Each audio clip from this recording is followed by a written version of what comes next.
મારા વાલા પ્રિયો, ઈસુ ખ્રિસ્તના નામમાં હું તમને શુભેચ્છા પાઠવું છું. તમે કેમ છો? સ્વસ્થ છો ને? આ વર્ષ દરમિયાન ઘણા બધા આશીર્વાદો તમને પ્રભુએ આપ્યા છે. પ્રભુ ઈચ્છે છે કે તમને તેઓનો વારસો મળે, તેથી તે દરરોજ તમારી સાથે વાત કરે છે. શું તમે આજે પ્રાર્થના કરી? શું વચન કબૂલ કરીને પ્રાર્થના કરી છે?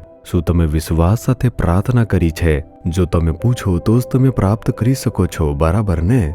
તમે વચન આપ્યું છે, વચન પ્રમાણે આશીર્વાદ આપો. અમને આશીર્વાદ આપો. અમારા ઘરમાં, અમારા ઓફિસમાં, અમારા ચર્ચમાં, અમારા પડોશીમાં આવો અને અમને આશીર્વાદ આપો. પ્રભુ, તમારે બોલાવવું જોઈએ ને? તમારે પૂછવું ન જોઈએ. જો તમે પૂછશો તો જ તમને પ્રાપ્ત થશે. જો તમે કહો કે હું પ્રાર્થના કરું છું અને સવારમાં વોક વિથ જીસસ જોઉં છું અને મારા આશીર્વાદ મને મળી જાય છે, ના.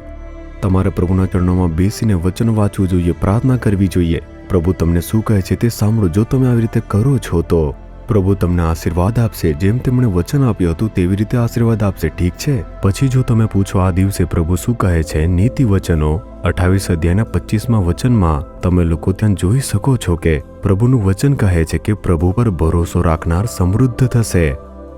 શું તમે પ્રભુ પર ભરોસો રાખો છો? શું તમે કહો છો કે હું તેના પર વિશ્વાસ કરું છું એટલે તો દરરોજ ઈસુ સાથે ચાલવું હું જોઉં છું? પછી તમે સમૃદ્ધ થશો. તમે લોકો સમૃદ્ધ થશો એમ પ્રભુ કહે છે. આપણે સમૃદ્ધ બનીએ એ જ પ્રભુ ઈચ્છે છે. કેટલાક અન્યને પૂછશે આ કેવી રીતે છે? તેઓ જવાબ આપશે કે તેમની પાસે કશાની કમી નથી. તેઓ સમૃદ્ધ છે, તેમની પાસે બધું જ છે, દરેક સુવિધા છે, તેઓ સમૃદ્ધ છે, આવું કહેશે ને? શું કોઈ તમારા વિશે આવું કહે છે? અથવા તો તેઓ કહે છે કે તમને કોઈ પણ આશીર્વાદ જ નથી, તમે તો શાપિત લોકો છો. શું તમે પણ આવી સ્થિતિમાં છો? પ્રભુ તમને એવા રાખવા માંગતા નથી. જ્યારે અન્ય લોકો તમને જુએ તમે સુખી છો, તમે સમૃદ્ધ છો, તમને કશાની પણ કમી નથી, તેઓએ આવી રીતે કહેવું જોઈએ. એ જ પ્રભુની ઈચ્છા છે. આ લોકો પ્રાર્થના વિશે બોલતા રહે છે, ઈસુ વિશે બોલતા રહે છે, પરંતુ સંઘર્ષ કરે છે. તેમને દેવાની સમસ્યા છે, ઘરની અંદર ગરીબી છે, તેમના ઘરની અંદર ઘણી મુશ્કેલીઓ છે. શું તમે પણ આવા જ છો? પ્રભુ ઈચ્છતા નથી કે તમે આવા બનો. ભલે તે ઝૂંપડું હોય, ભલે તે નાનું ઘર હોય, તમારે કહેવું જોઈએ પ્રભુએ મને સારી રીતે રાખ્યો છે. તેમણે મને ખોરાક, કપડાં, આરોગ્ય અને જીવનમાં કોઈ પણ સમસ્યા વિના રાખ્યો છે. પ્રભુની એવી જ ઈચ્છા છે.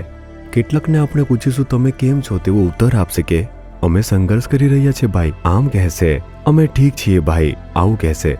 પરંતુ કેટલાકને પૂછશું તેઓ કહેશે કે અમે સારા છીએ, પ્રભુએ અમને સારી રીતે રાખ્યા છે, અમને કશાની કમી નથી, આવું કહેનારા મેં ઘણા જોયા છે. અને જ્યારે તે કહે છે ત્યારે એક મોટો આનંદ થાય છે. અને જુઓ તમે, ત્યારે પ્રભુ પણ ખૂબ જ ખુશ થશે ને? જુઓ, તેવા લોકો મોટા મહેલોમાં રહેતા નથી, વિશાળ વિમાનો ખરીદ્યા નથી, સામાન્ય નોકરી છે તેમની પાસે, પરંતુ પ્રભુએ તેમને સારી રીતે રાખ્યા. પ્રભુએ તેમને સમૃદ્ધપણે રાખ્યા છે. કોઈ પણ અભાવ વગર તેમને દેવું કે પૈસાની સમસ્યા નથી. પ્રભુ દરેક મહિને બધું જ આપે છે. તે કોઈ પણ અભાવ વિના તેમનું નેતૃત્વ કરે છે.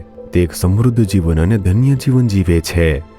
જો તમે વિચારો કે તમારે ઉન્નતિ મેળવવા માટે લોન લેવી પડશે, દેવાદાર બનવું પડશે, તો તમે અટવાઈ જશો અને સમસ્યાઓ આવશે. પછી તમે દિલગીર થઈ જશો. તેનો ફાયદો શું છે?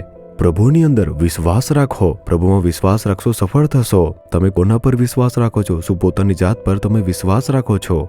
શું તમે તમારા વ્યવસાય પર વિશ્વાસ રાખો છો? કેટલાક માટે જો તેમની પાસે વ્યવસાય છે તેમનામાં વિશ્વાસ રાખશે. આ ધંધો આવો થઈ જશે, તેવો થઈ જશે, ખૂબ સારી રીતે ચાલશે. બજાર હમણાં આવું છે, તેઓ તેની અંદર વિશ્વાસ રાખે છે. અચાનક કંઈ પણ થઈ શકે છે. કેટલાક લોકો તેમના નોકરી પર વિશ્વાસ રાખે છે કે મારું કામ ખૂબ જ મહાન છે. અચાનક નોકરી જતી રહેશે, તમે શું કરશો? અમારી પાસે તો ઘણી બધી જમીન છે, અમે ખૂબ જ સમૃદ્ધ લોકો છીએ, એક વર્ષ વરસાદ નહીં પડશે, શું થશે? અને તેથી જ તમારી જમીન ઉપર વિશ્વાસ ન કરો, તમારા નોકરી પર વિશ્વાસ ન કરો, તમારા વ્યવસાયમાં વિશ્વાસ ન કરો. તમે પ્રભુમાં વિશ્વાસ રાખો. તેમણે મને આ નોકરી આપી છે, તેમણે મને આ વ્યવસાય આપ્યો છે, તેમણે મને જમીન આપી છે, તેમણે મને આ સેવા આપી છે અને તેમણે મને ચર્ચ આપ્યું છે. તે આશીર્વાદ આપનાર પ્રભુ છે. મારો વિશ્વાસ પ્રભુમાં છે. જો તમે આવી રીતે કહો છો તો તમે સમૃદ્ધ થશો. પરંતુ જો તમે તમારી જાત ઉપર, તમારા સંજોગો ઉપર વિશ્વાસ કરતા હોવ તો આશીર્વાદ તમે ગુમાવી રહ્યા છો.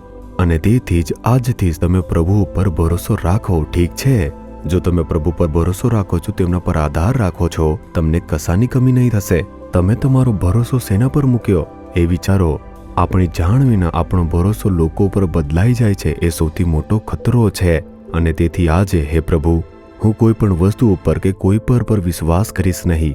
તમે જ મારી એકમાત્ર આશા છો પ્રભુ. તમે મારા જીવનમાં બધું જ છો.